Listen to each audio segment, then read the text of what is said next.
नहीं, जिस स्टार ने टारगेट किया था ना, उस स्टार से तो गले मिल लिए हो। जिसने टारगेट, मैंने तो टारगेट नहीं किया कभी भी।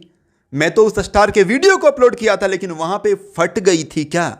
वहां पे फट गई हैं अकेला साजिश में। क्योंकि वो जो स्टार है वो तो अकेले कभी रहते नहीं है, वो तो हर समय ग्रुप में चलते हैं। लेकिन तुम लोगों को मालूम था कि इसको अगर हम साजिश में फंसाएंगे तो ये बंदा अकेला फंस जाएगा, और फिर एक खौफ का माहौल बनेगा कि देखो महेश पांडे को पिटवा दिया, तो फिर बाकी यूट्यूबर थर्रा जाएंगे। हाँ, अरे गोबर, तुमने जिस तरह से ना एक साजिश के तहत मेरे ऊपर हमला करा के अत्याचार कराया है ना, निर्वंश मर जाओगे। तुम निर्वंश होके मर जाओगे। तुम रो रहे थे ना, तुम निर्वंश होके मर जाओगे। हाँ, मैंने क्या किया था रे तुम्हारा?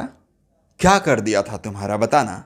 और यूट्यूबर लोगों को देख, उनका लैंग्वेज देख, उनका बात करने का तरीका देख। लेकिन मैंने तो हमेशा रिस्पेक्ट से तुम्हारे बारे में बात किया था, हमेशा। लेकिन तुमने साजिश, एक भांड को आगे लाया। मर्दानगी नहीं थी क्या?